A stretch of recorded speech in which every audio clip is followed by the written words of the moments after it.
ఓం శ్రీ సాయిరామ్. సత్యసాయి మహిమాధ్యరికి స్వాగతం. స్వామివారు అంటారు, ఎవరైనా కానీ తమ కర్మ ఫలితాన్ని అనుభవించక తప్పదు అని. కర్మ అంటే మానసికంగా కానీ శారీరకంగా కానీ చేసినది. ఈ ప్రపంచంలో ప్రతి జీవి జన్మించడానికి కారణం ఆ జీవి అంతకుముందు జన్మలో చేసిన కర్మ ఫలాలే. చెడు కర్మకి ఫలితం పాపం, పాపానికి దుఃఖం. మంచి కర్మకి ఫలితం పుణ్యము, పుణ్యానికి సుఖము అనుభవించి తీరవలసిందే ఎవరైనా. అయితే భగవద్ అనుగ్రహం వల్ల, వారి భక్తి విశ్వాసాల వల్ల ఫలితాన్ని భగవంతుడు తీసివేస్తాడు. అలాంటి ఒక సంఘటన చెప్పుకుందాం. శ్రీమతి పాపాయమ్మ స్వామివారి అఖండ భక్తురాలు. తమిళనాడులోని ఆనమలైలో ప్రభుత్వ ఉన్నత పాఠశాల భవన నిర్మాణానికి ధన సహాయం చేస్తుంది. ఆమె ప్రార్థనతో 1967లో సాయి భగవానులు పాఠశాల ప్రారంభోత్సవం చేయడానికి వెళ్తారు. భవన ప్రారంభోత్సవానికి స్వామి జ్యోతి ప్రజ్వలన కావిస్తారు. అక్కడ కూడిన జనమంతా సాయిబాబా జిందాబాద్ అని పెద్దగా అరవడం మొదలు పెడతారు.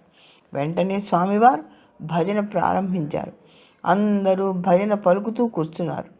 ఈ లోపల ఆ ఊరి ఆలయ పూజారి, అంధుడు, పోలియోతో నడవలేని అవిటివాడు అయిన తన కుమారుని వెంట పెట్టుకుని జనంలో దారి చేసుకుంటూ వచ్చి ముందు కూర్చుంటాడు.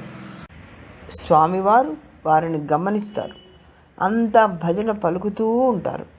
ఆ తండ్రి కొడుకు కూడా భక్తితో భజన చేస్తూ ఉంటారు. స్వామి మహిమ వలన, భజన పాడటం వలన, అతడి భక్తి వలన ఆ అంధ కుమారునికి చూపు వచ్చేస్తుంది. అప్పుడు ఏమైందంటే, స్వామివారు క్రిందకు దిగి వచ్చి ఆ బాలుని కాలుపై తమ దివ్య హస్తచారణంతో విభూది సృష్టించి మెల్లిగా రాస్తారు. ఆ కాలు కండరాలు జీవం పుంజుకొని ఆ పిల్లవాడు లేచి నిలబడగలుగుతాడు. భగవాన్ బాబావారు ఆ బాలుని శిరస్సుపై తమ దివ్య హస్తాన్నుంచి ఆశీర్వదించి తమ కారు వైపు నడుస్తారు.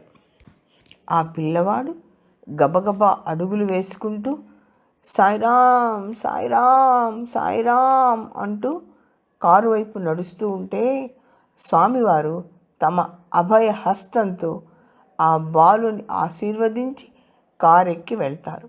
ఆ తండ్రి తన కుమారుడు ఆ విధంగా బాగుపడ్డందుకు, అంధత్వం పోయి కాలు అవిటితనం కూడా పోయి చక్కగా నడుస్తున్నందుకు ఆ తండ్రి అమిత ఉద్వేగంతో, భక్తితో జై సాయిరామ్ జై సాయిరామ్ జై సాయిరామ్ అనుకుంటూ స్వామి కారు వెళ్ళిన దిశ వైపు వెళ్ళి నేల మీద పడుకొని మోకరిల్లి నమస్కరించుకుంటాడు.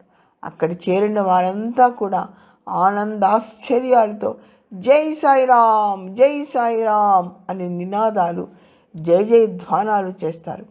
కర్మ విమోచనమైతే భగవద్ అనుగ్రహం ఇలా వర్షిస్తుంది. మరి జై సాయిరామ్.